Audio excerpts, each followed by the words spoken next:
Olá pessoal, eu sou o professor Alberto Ribeiro e essa é a aula de revisão de noções de contabilidade.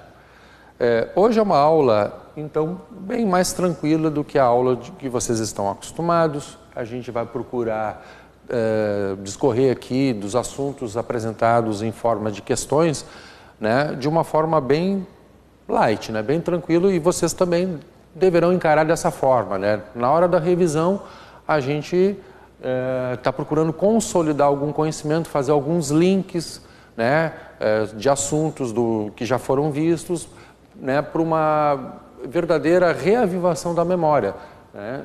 A maioria dos alunos já, nessa altura do campeonato, já fez uma boa passada em todo o conteúdo, já assistiu às aulas, fez as suas anotações, suas pesquisas, então agora é hora da gente, né, fazer uma aula bem tranquila, tá? Bom, pessoal, então, noções de contabilidade aqui, nós pensamos assuntos de acordo com o conteúdo que foi passado para vocês. Essas questões aqui nós já até trabalhamos, a maioria delas, só que de uma forma diferente de hoje. Hoje eu procurei fazer realmente aqueles links com vários assuntos dentro de uma mesma questão, então vocês vão ver que nós vamos ter questões aqui que a gente vai buscar 2 ou 3 assuntos na mesma questão, tá? Muito bem. Turma, antes de partir para essa primeira questão que está aqui na tela, eu queria só comentar com vocês que são todas questões da Banca CESP.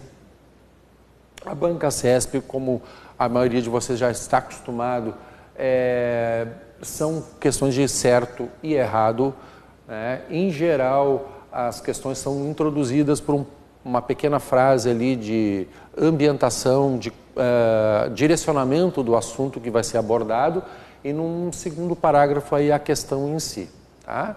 Então, na medida que eu for passando as questões e eu enxergar algo assim de dica, de macetezinho que vocês podem ter aí na hora de fazer a leitura da questão, eu vou estar abordando de uma forma assim bem, né, acessível para todo mundo entender. Perdão.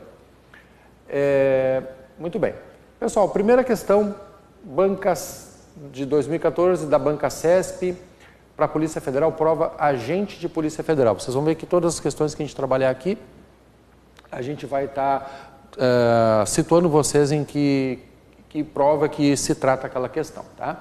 Então, o primeiro assunto, escrituração, lançamento contábil e despesas antecipadas. Turma, esse aqui é um assunto que já parte de algo que é muito comum em provas de contabilidade as bancas cobrarem, porque não é um assunto que, por incrível que pareça, se bate muito em aula, né? Então eu procurei trazer aqui para vocês porque aqui tem algumas coisas que vocês precisam prestar atenção, ok? Pessoal, vamos lá. Com relação à natureza do patrimônio e os mecanismos para o seu controle, julgue o item a seguir, tá? Lembrando, né, pessoal, que da Banca CESP não são perguntas, são basicamente afirmações para você julgar se é certo ou errado. Então, preste atenção que não está perguntando, está afirmando para você fazer um julgamento, tá? Isso é muito importante vocês terem sempre em mente. No momento da apropriação mensal de um seguro contratado para 12 meses, o crédito deverá ser feito na conta bancos ou na conta caixa. Ponto. Lembrando, não é uma pergunta, é uma afirmação. Isso que está sendo afirmado aqui está certo ou está errado? Pessoal, está errado. Então, nós vamos agora estudar os porquês dessas questões, né? Por que está errado? Pessoal, aqui a gente tem que procurar dividir, e isso é muito comum dentro das questões, a gente dividir a sentença em algumas partes para poder entender o que está sendo colocado. Vamos para a primeira parte. A primeira parte, então, no momento da apropriação mensal de um seguro contratado para 12 meses. Pessoal, apropriação. A palavra apropriação em contabilidade significa apropriar para o resultado, ou seja, um valor que está em ativo ou passivo transferir para as contas de resultado, que são contas do DRE, certo? Da demonstração do resultado do exercício. Tá? Então, quando eu falo apropriação mensal, significa que eu estou pegando um pedacinho de ativo e passivo, pode ser qualquer um dos dois, nesse caso vai ser de ativo e estou transferindo para a despesa.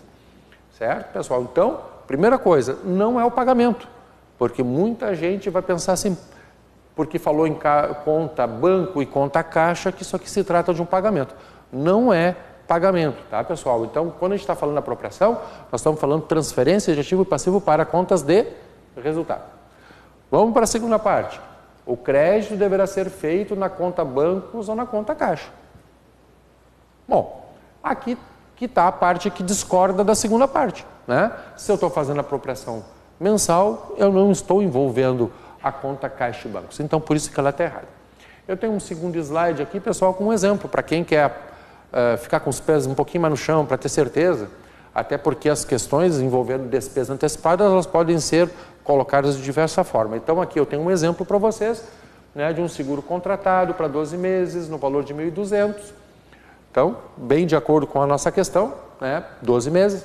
Ora, 12 meses, né, 1.200 dividido por 12 significa que é como se eu tivesse uma apropriação de R$100 por mês para frente. Mas antes de seguir no exemplo, pessoal, qual que é o fundamento da despesa antecipada? A despesa antecipada significa que você pagou uma despesa de forma antecipada. O nome já está dizendo, mas por que é antecipada? Ora, vamos falar de seguro. Existem outras modalidades, mas o seguro é uma das mais emblemáticas que nós temos hoje em termos de lançamento contábil. Em geral, se paga ou se contrata um seguro em determinado mês para frente. Ou seja, eu não vou fazer um seguro para uma coisa ou para um tempo, sobre um objeto, para um tempo que já passou. Eu vou contratar um seguro sobre um bem ou um objeto para um período que se segue, é para frente. Então, se a gente pensar assim, um contrato de seguro para 12 meses, ele só vai se realizar, ele só vai realmente, a empresa vai usufruir desse seguro nos meses que se seguirão. Então, se ela está pagando num mês inicial, ela está pagando os 12 meses de cobertura de seguro de forma antecipada. Então, a essência contábil é o seguinte, não houve o fato gerador no momento do pagamento dos 1.200, certo?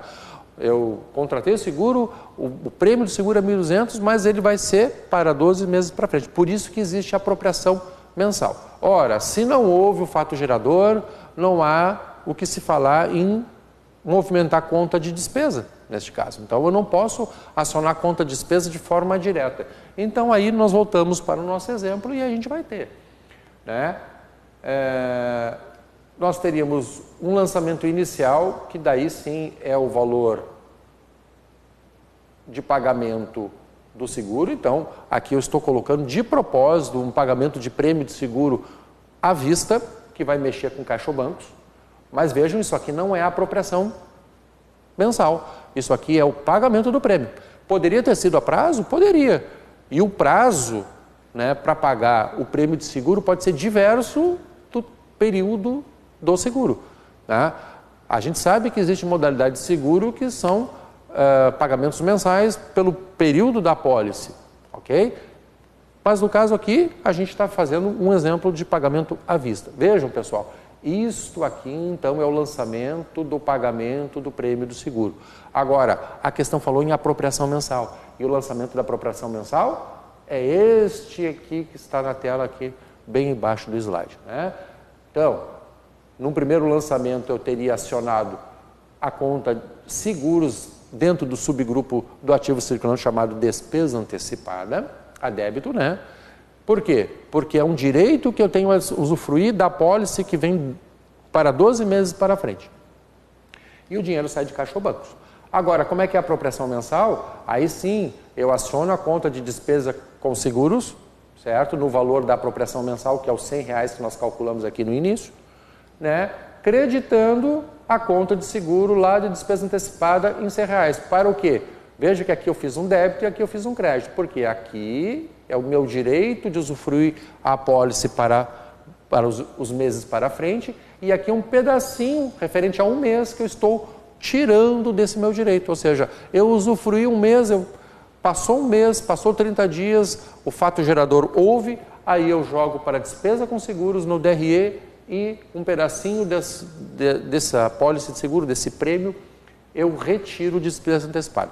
Então, após os primeiros 30 dias, ou os primeiros mês, eu vou ter de saldo da conta de despesa antecipada 1.200 menos 100, ou seja, eu vou ter só 1.100 para os 11 meses para frente, ok? Então, pessoal, procure então sempre dividir, vou voltar um pouquinho aqui na questão, sempre dividam a questão em 2 blocos. Aqui, para quem sabe, talvez não precise nem pensar no exemplo. Para quem sabe, para quem já está acostumado, né, dividiu em 2 blocos, viu que um não concordou com o outro, então a sentença está errada, ok? Mas procurem, para quem não tem tanta vivência no estudo de contabilidade, sempre olhar esses exemplos, que os exemplos ajudam a gente a compreender. Muito bem. Vamos para uma próxima questão. Ano 2014, Banca CESP, ok? Polícia Federal, só que a prova para contador. Aqui, pessoal, nós vamos ter algumas questões que a prova é de contador, são questões que têm uma complexidade um pouquinho maior, em geral. Tá? Mas eu procurei trazer porque são assuntos que podem cair para qualquer cargo, né, principalmente falando da Polícia Federal, que tem diversos tipos de prova, né? Então nós podemos ter diversas questões caindo na prova para outros cargos que não somente contador. Então é uma questão bem interessante a ser trabalhada. Aqui nós estamos falando de elementos patrimoniais conceituação. Vocês vão ver, pessoal, e para quem principalmente nunca fez prova da Banca CESP, que é uma tendência das questões, né, serem muito conceituais. Vocês vão ver que, mesmo na prova de contabilidade, que muitos pensam, contabilidade é número. Nem sempre, né? Contabilidade tem uma quantidade de conteúdo teórico muito grande. Tá? Então, por isso que a banca vai explorar muito a questão conceitual da matéria. Vamos lá. Acerca das regras contábeis que envolvem ativos intangíveis de companhias abertas, julgue os itens que se seguem.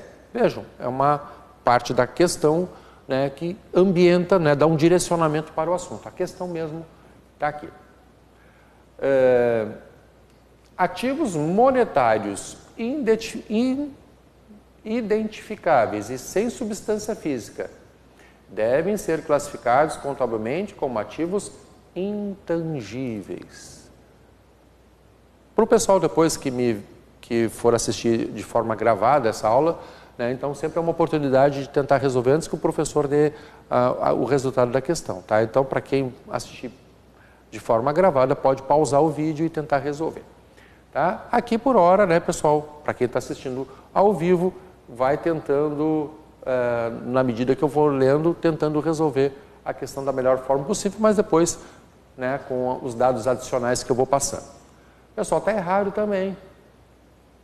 Né? E vamos ver o que pode estar detonando, né, essa sentença, essa afirmação, para se ela ser errada.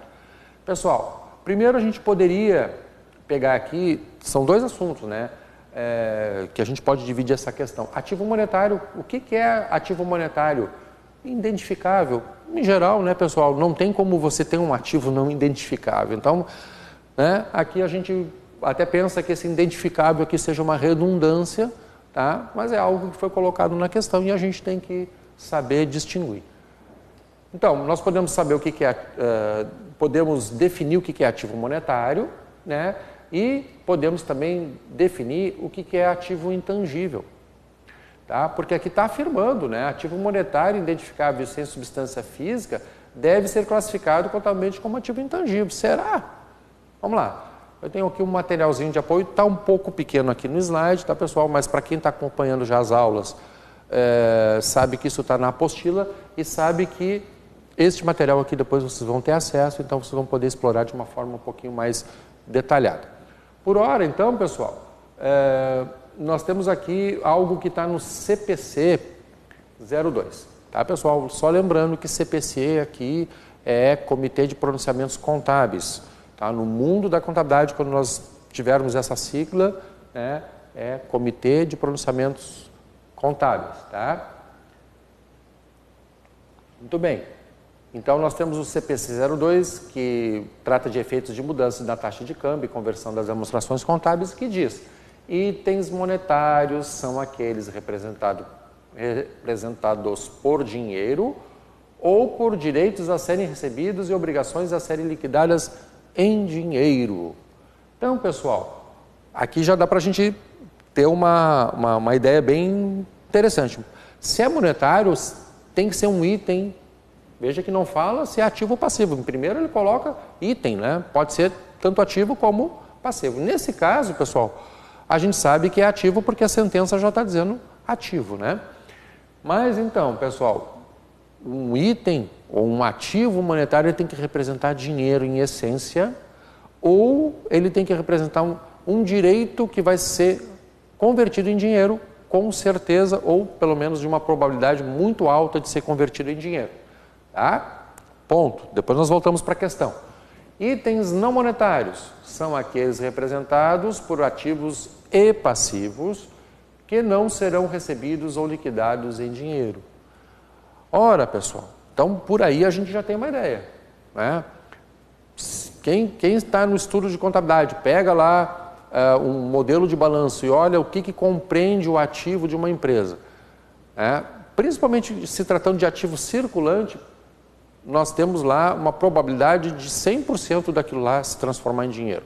Ou já é dinheiro, ou vai se transformar em dinheiro num curto período de tempo. Tá? Então, em geral, pessoal, ativo circulante são itens monetários. Existem algumas exceções. Por exemplo, que a própria despesa antecipada, que nós acabamos de ver, não é um item monetário, certo? E créditos de impostos também não. Por quê? Porque o crédito de impostos vai abater de impostos a pagar, ele não vai se transformar diretamente em dinheiro, tá? Então, são duas exceções para vocês pensarem que existem itens não monetários no ativo circulante também. Já no ativo não circulante, pessoal, que é composto essencialmente por realizável a longo prazo, investimentos, imobilizado e intangível, né, desses 4 grupos, um só tem a tendência de se transformar em dinheiro, que é o realizável a longo prazo. Os demais, pessoal, pode ser muito particular para cada entidade, mas, em geral, investimentos, imobilizado e intangível não estão para ser negociados, tá? Em geral. Tá? Existe alguma exceçãozinha também em investimentos. Ok? Então vamos lá. Vamos acrescentar mais alguns dados aqui, antes de voltar para a questão. O Manual de Contabilidade Societária, por Ações, que é o livro famoso do Eudícibus e outros autores, essa aqui é a 7ª edição desse manual de contabilidade, diz assim, né? Os itens monetários são compostos pelas contas de disponibilidade e de direitos e obrigações a serem liquidadas com disponibilidades, pode ser subdividido em. Então tem uma pequena classificaçãozinha aqui, tá, pessoal? Até que eu não vou entrar muito no mérito, porque dificilmente isso aqui cai em questões de concurso, tá? É um aprofundamento do caso, tá? Mas essa primeira parte aqui é bem interessante. Os monetários, né, os itens monetários são compostos por contas de disponibilidades, vejam, ativo circulante, direitos e obrigações a serem liquidadas com as próprias disponibilidades, ou seja, vai virar dinheiro, né, pessoal? Então, se nós pensarmos que item monetário vai virar dinheiro, nós já temos uma base aí para poder julgar a questão novamente. Antes de voltar para a questão, vamos ver uma outra definição aqui bem importante, pessoal. Já que lá estava dizendo que ativos monetários identificáveis, eles são classificados como ativo intangível, né, pessoal? Vamos ver o que é ativo intangível. Ativo intangível é um ativo não monetário. Nossa, pessoal, derrubou de cara a questão, né? Isso aqui é uma definição que está no CPC 04, né? Comitê de Processamentos Contábeis, norma 04, que fala de ativo intangível. Ativo intangível é um ativo não monetário, identificável, sem substância física. Ok? Então, pessoal, é o que nós chamamos de bens incorpóreos, não tem corpo físico, eu não posso tirar de um lugar e colocar no outro, não é palpável, não tem como tocar nele, tá? Em geral, são bens, né, intangíveis, são bens relacionados a um direito, ou um direito relacionado a um bem. Tá? Depois a gente vai ter questões aqui que nós vamos aprofundar um pouco mais. Então, pessoal, só pela definição do CPC 04, a gente já derruba a questão. Né? Então, vamos voltar lá para a questão só para a gente fazer, né, uma última revisão. Ativos monetários identificáveis, né, e sem substância física devem ser classificados contabilmente como ativo intangível. Errado, por quê? Ativo intangível tem a definição de que são ativos não monetários, ok? Então, pessoal, vejam que a gente abordou um pouquinho a mais, estendeu um pouco a mais, exageramos um pouquinho, até porque quem está estudando já teria matado essa questão já muito rápido, mas a gente está explorando outros assuntos para que vocês façam depois, né, tenham a oportunidade de fazer os links, né, de um assunto com o outro, tá? Muito bem, vamos lá? E só para complementar, né, pessoal, ativo intangível não está relacionado com item monetário porque ele não representa algo que vai ser convertido em dinheiro, até porque, como eu falei já no início, né, pessoal, aqueles 3 grupinhos, tirando o realizável de longo prazo, investimentos, imobilizado e intangível, estão ou fazem parte do ativo da empresa e não estão para ser negociado em primeira mão. Então, realmente eles não vão ser convertidos em dinheiro, pelo menos numa ordem natural dos acontecimentos dentro de uma entidade. Então vamos adiante. Questão explicada, né? E vamos para a seguinte. Pessoal, também elementos patrimoniais, conceituação, Banca CESP 2014, Polícia Federal, agente de Polícia Federal. Esse eu acho que inclusive é uma prova que muita gente que está me assistindo vai participar. Vamos lá. Com relação à natureza do patrimônio e aos mecanismos para o seu controle, julgue o item a seguir. O direito que uma empresa detém para exploração de recursos minerais de jazida, que não seja de sua propriedade, é considerado bem incorpóreo. Vamos lá? Pessoal, tá certo. Veja que nós já até falamos alguma coisa sobre intangível, né? Na questão anterior. Agora a gente está aqui tratando justamente sobre um tipo de intangível que é o direito sobre exploração de uma jazida mineral. Vejam, pessoal, não há necessidade para a exploração de uma jazida que a jazida seja explorada pelo próprio dono do terreno, né, digamos, pensando em jazida mineral. Né, quem vai explorar, em geral, tem a expertise, tem a técnica para fazer esse tipo de exploração e ele acaba adquirindo o direito sobre essa exploração. Vejam, ele não comprou o conteúdo da terra, ele comprou o direito de explorar.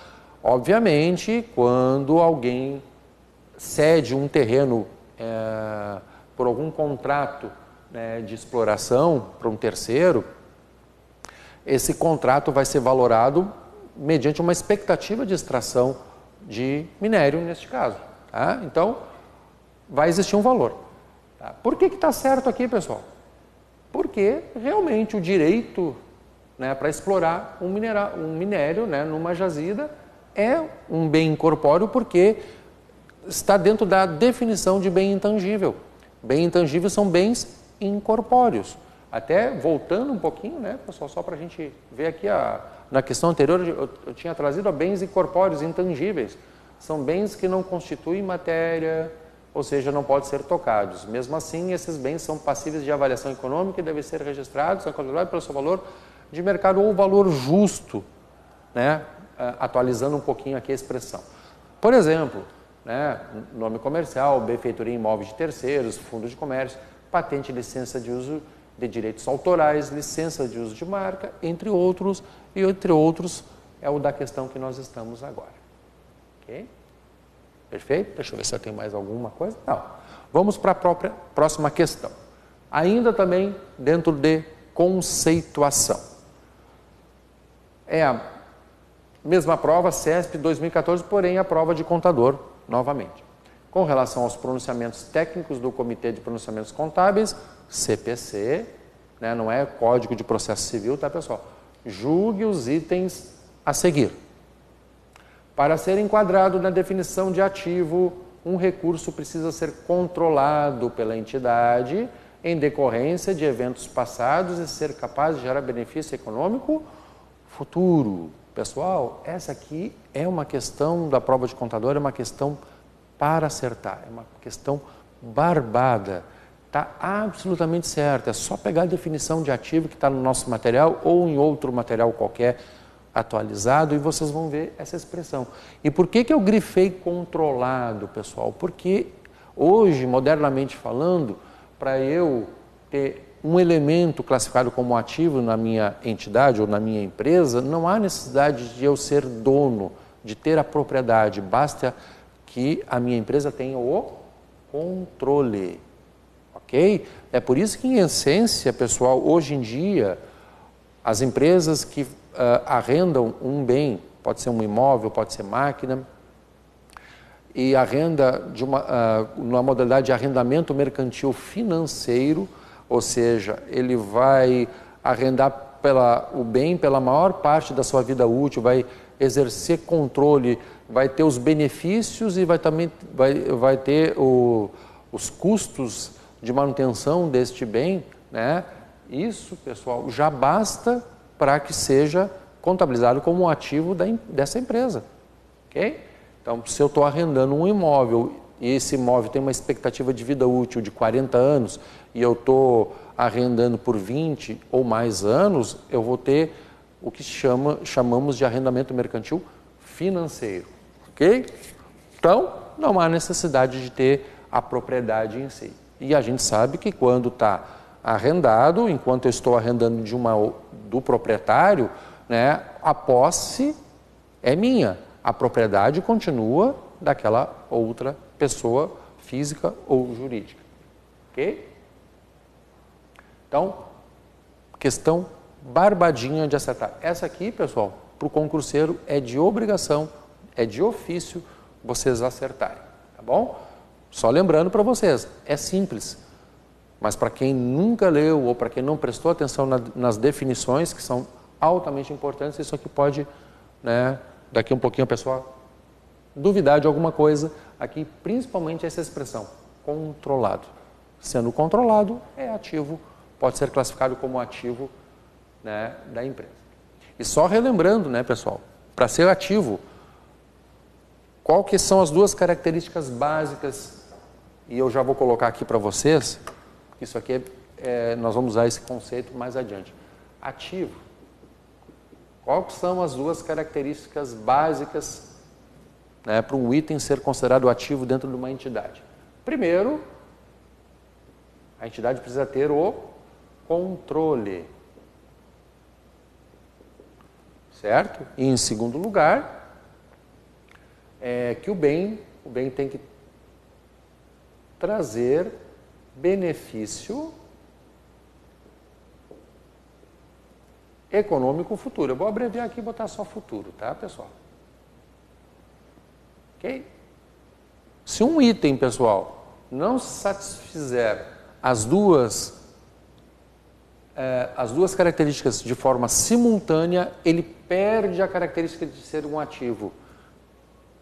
Ele pode perder essa característica e ter que a empresa ser obrigada a provavelmente até fazer uma reclassificação e encaminhar aquele item para uma definição maior no futuro. Tá? Então, são duas características altamente importantes para nós termos um ativo reconhecido dentro de uma entidade. Ok? Vamos adiante? Também em 2014, Banca CESP, Polícia Federal, prova de contador, julga os próximos itens acerca do ativo imobilizado de companhias abertas. Vejam, pessoal, é elemento patrimonial, é uma conceituação, agora, né, ativo imobilizado especificamente. Nós falamos de intangível, né, agora ativo imobilizado. Uma companhia que detém o controle, os riscos e os benefícios de terrenos. Vejam, pessoal, detém o controle, os riscos e benefícios. Muito parecido com arrendamento mercantil. Mas vamos adiante. que estão sendo utilizados em suas operações deve reconhecê-los como ativos e classificá-los no ativo imobilizado. Ponto. Pessoal, vamos dar uma paradinha aqui. Em geral, as questões da CESP, né, em geral, elas têm algumas assertivas assim, de forma parcial na questão, né? Vocês vejam que tem um ponto no meio do caminho. Ela fez uma assertiva aqui. E aqui, essa assertiva também a gente tem que julgar se ela está certa ou está errado. Em geral, pessoal, não é uma regra para todas, mas em geral, quando a questão da CESP tem este ponto no meio aqui, né, tem uma assertiva, essa assertiva em geral está correta. Tá?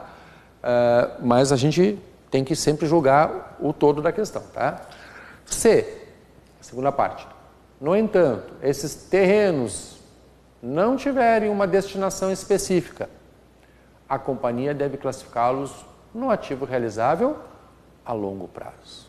Então, pessoal, vejam, eles colocaram uma situação inicial e uma hipótese, né? Quando eles colocaram C, é na hipótese disso acontecer, tá?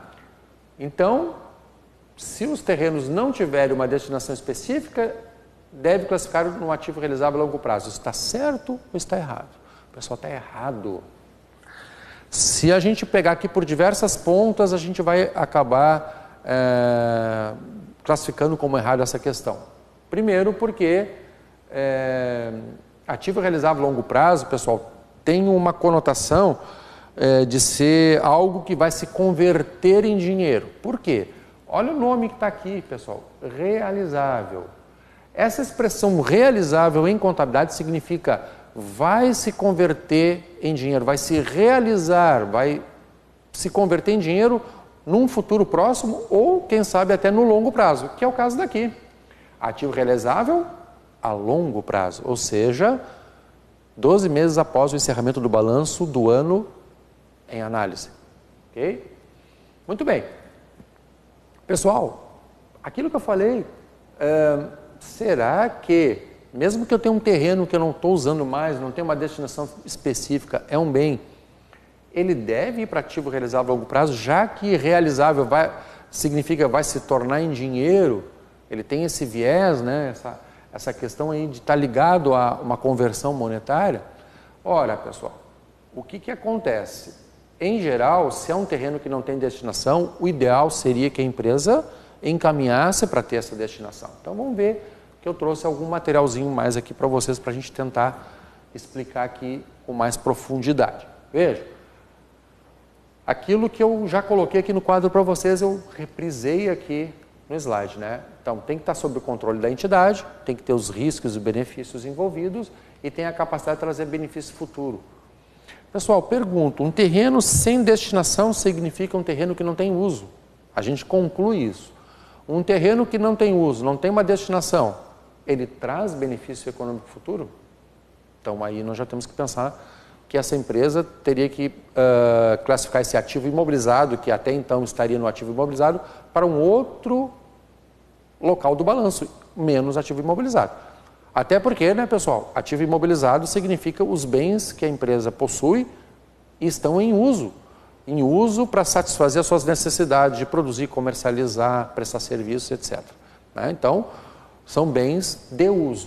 Se ele não está mais em uso, ele começa a perder essa questão de trazer o benefício futuro. Se perde essa característica, ele pode perder a característica de ser um ativo, principalmente ativo imobilizado. Então aqui eu coloco, se eu não satisfizer essas duas características que eu estou apontando aqui, os ativos devem ser classificados ou reclassificados. Para investimentos, aí eu tenho 3 opções, né? Para investimentos no ativo não circulante, quando eu tenho propriedade para investimentos, quando eu tenho, no caso aqui, um terreno que eu quero alugar ou estou alugando, ou para valorização futura. A questão não comenta isso, tá, pessoal? Até não precisa, porque vocês vão ver aqui que não existe opção de transformar ou de reclassificar esse ativo imobilizado terreno para o realizável a longo prazo. Tá? Então, a outra opção seria são duas opções, né? Reclassificar para ativo não circulante mantido para venda, que é uma conta de ativo circulante. Pessoal, e aqui vocês têm que ter uma atenção bem importante. Lá no CPC, pode ser CPC ou NBC, tá, pessoal? São equivalentes. Eu citei aqui a NBC TG 31, mas nós temos um equivalente do Comitê de Pronunciamentos Contábeis que se chama CPC 31. É o mesmo conteúdo, tá? Só claro que às vezes uma tem uma revisão mais recente, outro não está tão recente, mas são conteúdos altamente equivalentes. Pessoal, vejam, ativo não circulante mantido para venda é uma conta de ativo circulante. E prestem atenção nisso, pessoal. E é isso mesmo que acontece. Porque essa NBC TG 31 diz que qualquer ativo que a empresa tenha que não satisfaça essas condições aqui, eles têm que ter um encaminhamento, né, firme e de propósito firme para a venda futura, ou que eles tenham essa condição de serem alugados ou de valorizar futuramente. Mas aí a empresa tem que se posicionar quanto a isso. Tá? Então, não é uma coisa que se faça simplesmente de acordo com a vontade tácita dos donos dessa entidade. Tem que ter um encaminhamento de acordo com as normas. Ok? Então, pessoal, nós teríamos essas duas formas de classificar um ativo que não está sendo usado. Ok? Tudo menos realizável a longo prazo. Tá? Então, voltando aqui para a questão, só para a gente fazer uma última revisão, né? A primeira parte da sentença está absolutamente correta, é uma assertiva correta. A segunda parte, então, está errada porque se eu tenho um bem que não tendo destinação específica, né, ele, então, não teria o propósito de uso. Se não tem o propósito de uso, pessoal, não traz benefício futuro, começa a perder a característica de ser ativo, principalmente se tratando de ativo imobilizado. Por que ativo imobilizado? Porque no início falou que era um ativo imobilizado, né? E no segundo momento abriu a hipótese de que ele não teria mais destinação.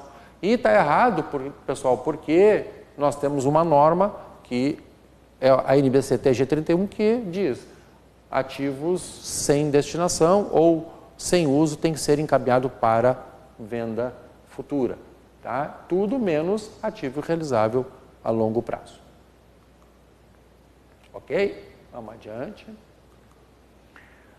Ainda na prova de 2014, vejo que a prova de 2014 da CESP rendeu muitas questões para estudo e é a prova mais recente que nós temos, né, para a Polícia Federal, então é objeto de estudo realmente de todos. Tá? A prova de contador, agora nós vamos nos ater a ativo imobilizado e regime de competência. Veja, até então nós até falamos de ativo imobilizado, ativo intangível, mas nada relacionado ao regime de competência. Aqui nós já vamos fazer um link com uma outra matéria que a gente estudou também. Ok? Vamos lá. Com relação aos pronunciamentos técnicos do Comitê de Pronunciamentos Contábeis CPC, julgue os itens a seguir. Aí vem a sentença. Em conformidade com o regime de competência, os gastos incorridos para colocação de um ativo imobilizado recém-adquirido por uma entidade em local e condições que permitam seu funcionamento, de acordo com o planejado pela administração, devem ser reconhecidos como despesas do período. Então, pessoal, o que está errado ou o que está certo aqui? Vamos ver. Já até quase que respondi, né? Está errado. O que está errado aqui, pessoal? Bom, em primeiro lugar, né, a gente pode revisar o regime de competência e a gente pode revisar o que compõe, né, o custo de um ativo imobilizado, já que aqui está dizendo que os gastos incorridos para a colocação de um ativo imobilizado recém-adquirido por uma entidade em condições que permitam o seu funcionamento. Ora, né, então a gente tem que saber se esse gasto adicional, que não é a compra do equipamento em si, se ele pode ser considerado como despesa do período. A gente já viu que é errado, agora vamos ver os porquês.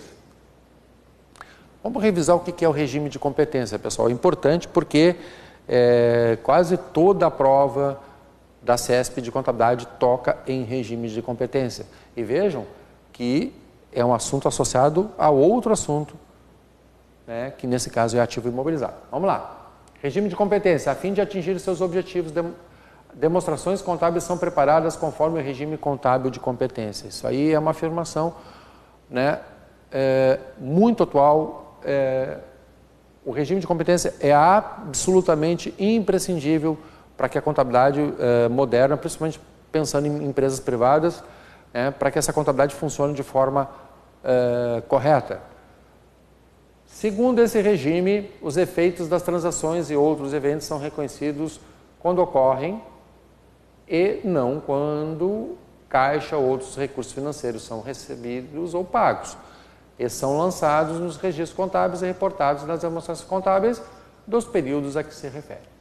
Então, pessoal, para seguir o regime de competência, eu vou reconhecer, né, o efeito das transações, ou seja, esses fatos administrativos ligados à operação da empresa, eles têm que ser registrados independentemente se eu recebi ou paguei valores, tá? Independentemente se saiu dinheiro do caixa ou entrou dinheiro no caixa, tá, pessoal? E até fazendo um parênteses, quando a gente fala caixa aqui de maneira genérica, nós estamos nos referindo ao caixa propriamente dito, bancos, né, conta movimento e bancos de aplicação de liquidez imediata, tá? Então, é todo o dinheiro da empresa.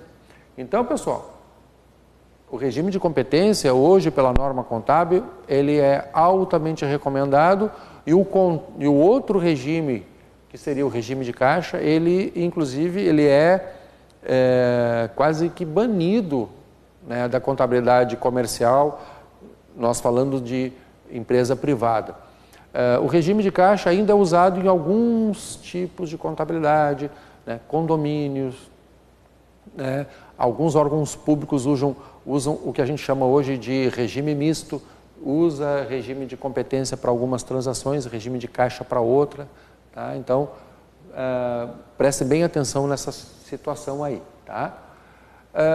Agora, pessoal, sabemos que o regime de competência, ele me sugere e me encaminha para que eu registre os atos e fatos administrativos na contabilidade, independente de ter pago ou recebido valores, tá? Agora vamos ver o que é o custo de um item do ativo imobilizado conforme o CPC 27 ou NBC TG 27, tá?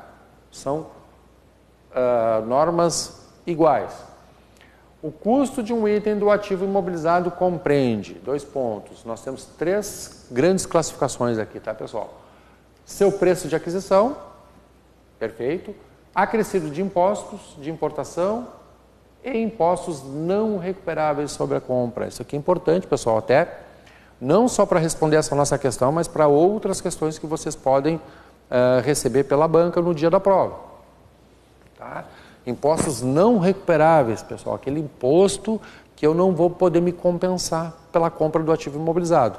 Por que a norma fala nisso aí? Porque existem os famosos impostos recuperáveis, ok? Que eles são segregados do ativo imobilizado, eles são retirados do ativo imobilizado e contabilizados em contas de impostos a recuperar, para uma futura recuperação desses impostos. Ok? Mas aqui nós estamos falando o que faz parte do custo do ativo imobilizado. Os impostos não recuperáveis, além do imposto de importação que eu já citei, depois de deduzidos os descontos comerciais e abatimentos quando existem, tá? Essa foi a letra A. Letra B, quaisquer custos diretamente atribuíveis para colocar o ativo no local e condição necessária para o mesmo ser capaz de funcionar de forma pretendida pela administração. Olha aí, pessoal. Lembra o que está lá na questão? Vejam, aqui diz que é todo o custo diretamente atribuído para colocar o ativo em condição necessária para poder funcionar, para ser usado. Olha só o que diz aqui, né? Perdão, -1. Em conformidade, né? Os gastos incorridos para a colocação de um ativo imobilizado recém-adquirido por uma entidade em local e condição que permitam o seu funcionamento. Ok? E só que aqui na questão está dizendo que isso deve ser reconhecido como despesa do período. E aqui, pelo CPC 27 ou NBC-TG 27, diz que isso faz parte do custo do ativo imobilizado. Ou seja, tem que estar juntamente com o valor da aquisição. Então, o preço de aquisição é o custo principal, mas os custos diretamente atribuíveis também tem que ser. E só para citar um exemplo, né, pessoal? Uma empresa, ao comprar uma máquina, isso é muito comum, tá? Então, uma máquina vai ter seu valor de custo, digamos, R$100.000, mas a máquina vem do fabricante numa caixa ou em várias caixas, por transportadora, caminhões, etc.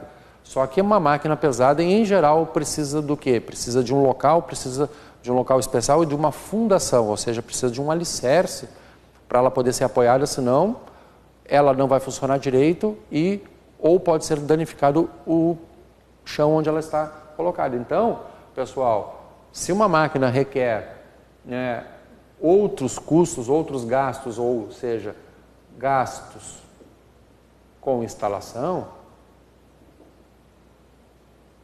esses gastos, pessoal, vão provocar, por exemplo, uma obra civil, vão provocar gastos com material. Se esses gastos houverem, digamos, esses gastos foram no montante de R$10.000, então o custo deste ativo imobilizado, ou desta máquina, passa a ser R$110.000. Ok?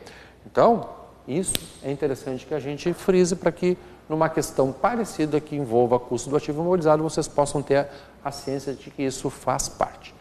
E a letra C aqui, pessoal, é no caso daqueles ativos imobilizados que no final da sua vida útil eles tiverem que ser desmontados e essa desmontagem, remoção e restauração do próprio local importar em custos, esses custos podem ser estimados já na compra do ativo imobilizado, né? Então a empresa contabilizaria um passivo, né, a ser gasto no futuro, talvez até num longo prazo, um passivo não circulante, e contabilizar este custo como uma provável, né, altamente provável de ser realizado lá no futuro, tá? O mais comum realmente é a letra A e B. Então, voltando para a questão, pessoal, vejam, de acordo em conformidade com o regime de competência, os gastos incorridos para a colocação de um ativo imobilizado recém-adquirido por uma entidade em local e condições que permitam seu funcionamento de acordo com o planejado pela administração devem ser reconhecidos como despesa do período, não por causa da definição do CPC 27, então a afirmação está errada, tá? O regime de competência, pessoal, inclusive, quando se trata de ativo imobilizado, ele vai ser visualizado na prática quando o custo do ativo imobilizado começar a ser depreciado. Por exemplo, neste exemplo que eu dei aqui de uma máquina que custou 100 mil e os seus custos para instalação em 10 mil, então o custo total desta máquina é 110 mil, este custo total, com o passar do tempo, ele começa a ser depreciado. O que é a depreciação, pessoal? Só para nós relembrarmos aqui.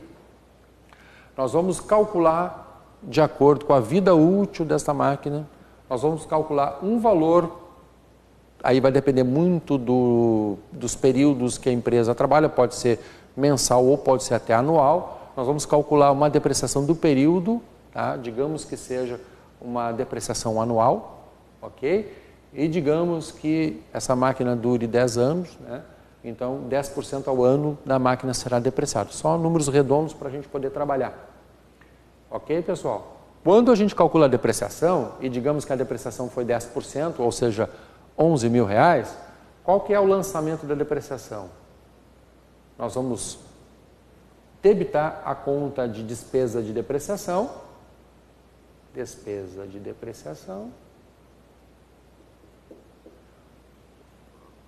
no resultado da empresa, né? Então, no DRE, e vamos creditar uma conta retificadora do ativo imobilizado chamada depreciação acumulada,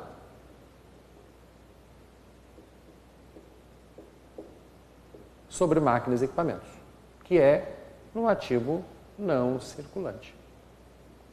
No valor, eu vou colocar do ladinho aqui, pessoal, por causa do espaço ali, tanto a débito como a crédito, no valor de 11 mil. Vejam, pessoal, a depreciação também é uma forma de gradualmente realizar, de gradualmente jogar para a demonstração do resultado um pedacinho referente ao valor de desgaste da máquina, ou seja, vai lá para o resultado, né? Isso em forma de despesa, pessoal, por quê? Na medida que essa máquina está produzindo, essa máquina gera receita de vendas, né? Uma máquina que faz uma parte do processo produtivo, ela vai produzir N produtos, esses produtos serão vendidos. Na medida que esses produtos são vendidos, provoca uma receita. E essa receita vai também para a DRE, vai para a demonstração do resultado do exercício. No momento que essa receita vai para o DRE, encontra também a depreciação do período. Ou seja, pressuposto básico do regime de competência é a confrontação das receitas e das despesas.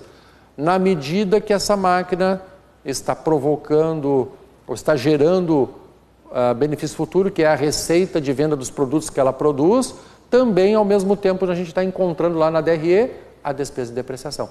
Essa despesa de depreciação, pessoal, é custo para a empresa, é custo dos produtos vendidos. Estão entendendo por que está associado regime de competência, né, com o ativo imobilizado e muito apropriadamente com relação ao seu custo e à sua depreciação? Vejam que aqui na questão até não fala na depreciação em si, mas fala que esse custo que era de instalação, digamos, né, que ele fosse direto para a despesa. Não é. Ele tem que ficar retido no ativo imobilizado e ele vai ser, parte desse valor vai ser transformado em despesa na medida que a depreciação ocorre. E quando ocorre depreciação, nós temos esse lançamento contábil aqui, básico. Certo, pessoal? Entenderam por que está errado essa afirmação? Né? Basicamente, dentro dessa nossa explicação, a gente conseguiu elucidar. Vamos adiante? Está um pouquinho pequeno, pessoal, porque a questão realmente, essa questão é uma questão grande, tá? O enunciado é um enunciado considerado já grande para uma prova. Embora a CESP tenha essa tradição de ter questões, né, algumas questões com enunciado grande. Não é para se apavorar, pessoal. Aquilo que eu falei para vocês, dividam a questão, se possível, em 2 ou mais blocos para vocês poderem entender. Vamos lá. Bom, aqui é só uma citação inicial, uma introdução a uma questão, e a questão em si é assim. Uma empresa comercial adquiriu a prazo mercadorias para revenda, ponto. Só uma afirmação, né? Então, quando a gente pensa que uma empresa comercial adquiriu mercadorias para revenda a prazo, a gente já está imaginando, pô, mercadoria para revenda é estoque de mercadoria. É a prazo, eu vou ter uma dívida com o fornecedor, duplicatas a pagar. Então, isso já vai fazendo, né, parte do nosso pensamento. O preço à vista dessas mercadorias, à época da transação, era de 200 mil. Veja, pessoal, também uma outra afirmação. Eu comprei a prazo, a empresa aqui, comercial, comprou a prazo, mas o preço à vista das mercadorias era 200 mil. Por se tratar de uma compra a prazo, a empresa adquirente acabou se comprometendo em pagar 210 mil pelas mercadorias. Ponto de novo. Vejam, pessoal, pelo que está colocado na questão, a empresa adquirente aqui ela teria duas opções, comprar à vista e comprar a prazo. Se comprar à vista, é 200 mil. Se comprar a prazo, é 210 mil. Esse 10 mil, pessoal, pressupõe que a empresa que está vendendo está cobrando juros, está cobrando um valor a mais pelo prazo, né, que está concedendo ao adquirente. Então, os 10 mil, então, pessoal, de juros é uma opção, não é algo obrigatório. Faz parte inicialmente do custo da mercadoria, porém, por uma opção financeira que a empresa adquirente está tendo. Tá? Vamos continuar. Nessa situação, conforme o regime de competência, o procedimento contábil correto a ser adotado pela adquirente para o registro contábil da diferença entre o preço à vista e o preço a prazo de mercadorias é reconhecer tal valor como despesa financeira durante o período do financiamento concedido pelo fornecedor. E aí, pessoal? Veja que até este ponto aqui da questão são afirmações e colocações a respeito do que está acontecendo. A questão mesmo que você tem que decidir está aqui, ó. Fala de novo no regime de competência. Vamos ver por que o regime de competência no que ele se linka com esse assunto de compra de mercadoria aqui, envolvendo o valor acrescido em forma de juros. Essa afirmação está correta, pessoal. Correta. Porque, lembra que nós falamos do custo do ativo imobilizado? O custo, a filosofia de formar o custo do ativo imobilizado é muito parecida com o custo de estoques, né? Claro que são duas coisas distintas, mas a filosofia de pensamento é a mesma coisa. Vejam, comprar estoque, pessoal, com a opção a prazo, e se essa opção a prazo me trouxer juros, esses juros não fazem parte do custo do estoque, e sim despesa financeira durante o período de financiamento concedido pelo fornecedor. Então, os 10 mil serão considerados como despesa financeira, muito embora o produto possa ser vendido para frente, tá? Em prazos diversos do que não precisam ser vendidos de uma forma única. Vamos entender isso aqui, pessoal, aqui esmiuçando um pouquinho a questão. Tá? Isso é importante para quem está estudando e sabe que os assuntos têm algumas ligações aqui, né? Então vamos fazendo os links necessários. A questão fala da aquisição como algo passado e diz despesa financeira durante o período do financiamento concedido pelo fornecedor. Né? Pelo regime de competência, essa despesa seria contabilizada durante o período de financiamento, e está correto. Então é necessário, tá, pessoal, que esses 10 mil que foram juros cobrados, mas pelo período de financiamento, aqui a questão nem fala do prazo, né, pessoal? A gente precisa aqui só entender o conceito da coisa para poder responder com certeza essa questão. Vejam, pessoal, por que esses juros são considerados juros a transcorrer? Por causa desta afirmação, despesa financeira durante o período do financiamento concedido para o fornecedor. Então, o lançamento contábil é justamente este, pessoal. Entra no estoque a débito, o valor da mercadoria sem os juros. A minha dívida com o fornecedor ou duplicatas a pagar é os 210 mil, é com os juros. Porém, eu vou ter uma conta retificadora do passivo, ok? É uma conta para retificar isso aqui, registrada a débito no valor de 10 mil, certo? Então, de forma líquida, lá no passivo vai ficar só os 200 mil, que é os 210 menos os 10. E por que juros a transcorrer? Ora, pessoal, juros a transcorrer porque nós vamos ter um período de financiamento para frente. Então, não houve o fato gerador. O período ainda não se cumpriu. Então, na medida que o período for se cumprindo, esses juros que estão numa conta de retificadora do passivo, juros a transcorrer, um pedacinho desses juros vai para a despesa do período. Tá? Continuando aqui. O período do financiamento, a apropriação. Na verdade, aqui, pessoal, é o lançamento total dos 10 mil, mas a gente sabe que, de acordo com o período de financiamento do fornecedor, esses 10 mil de juros tem que ser dividido por esse período. Digamos que seja 10 meses o período de financiamento, então nós teríamos 10 meses de R$1.000 cada mês feito esse lançamento aqui, debitando despesa com juros, que é DRE, respeitando o regime de competência, né? E creditando o juro a transcorrer, que é essa conta que tinha sido originalmente debitada, agora está sendo creditada para, aos poucos, ir diminuindo os juros a transcorrer de acordo com o período que vai ser seguindo. Ok? E o pagamento ao fornecedor, né? E o pessoal se faria de forma gradual também. Aqui a gente está com o lançamento com valor total, só para exemplificar para vocês, né? O pagamento seria débito duplicados a pagar, fornecedores, né? E o crédito em banco ou até em caixa, de acordo com o período de financiamento que o fornecedor concedeu. Tá, pessoal? Então, a questão, voltando, ela está correta, porque no momento que eu segrego os juros do estoque e que eu transfiro aos poucos, de acordo com o período de financiamento, isso para a despesa com juros, pessoal, eu estou respeitando o regime de competência. Por quê?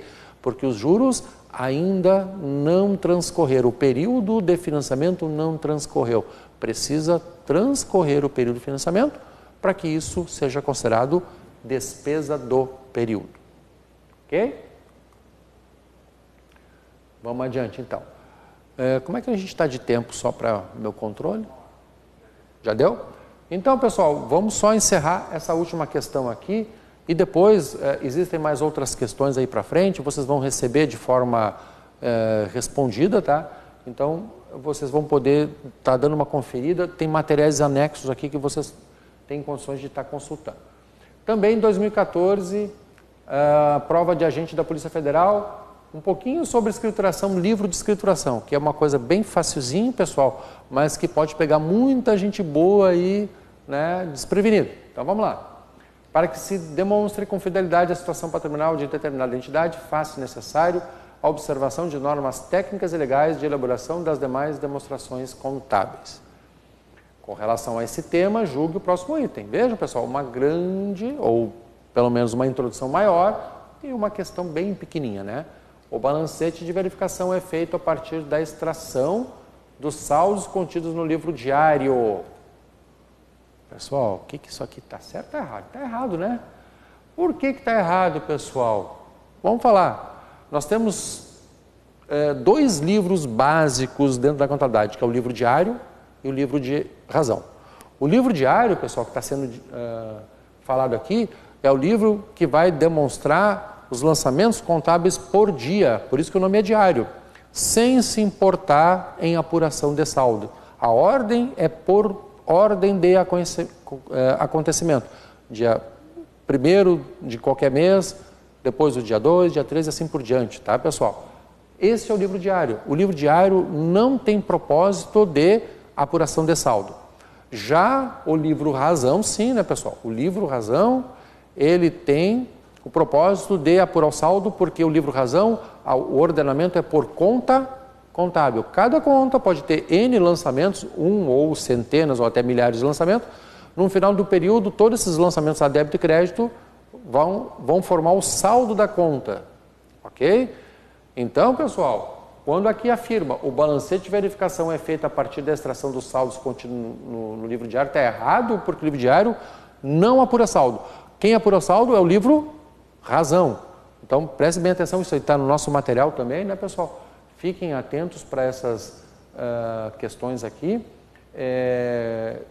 Tenho certeza que vocês vão usufruir e tirar bons ensinamentos aqui das questões, tá? Como isso aqui foi uma aula de revisão, creio eu que nós atingimos o objetivo de revisar os principais pontos aqui da nossa matéria, tá? E no final aqui da apresentação, se vocês quiserem entrar em contato comigo, fiquem à vontade, tem o meu e-mail aqui, né? E eu tenho o maior prazer de responder as questões que vocês formularem, ok? Muito obrigado pela atenção, tenham todos, né, boa prova, né, e tenham um bom aproveitamento dos estudos. Muito obrigado.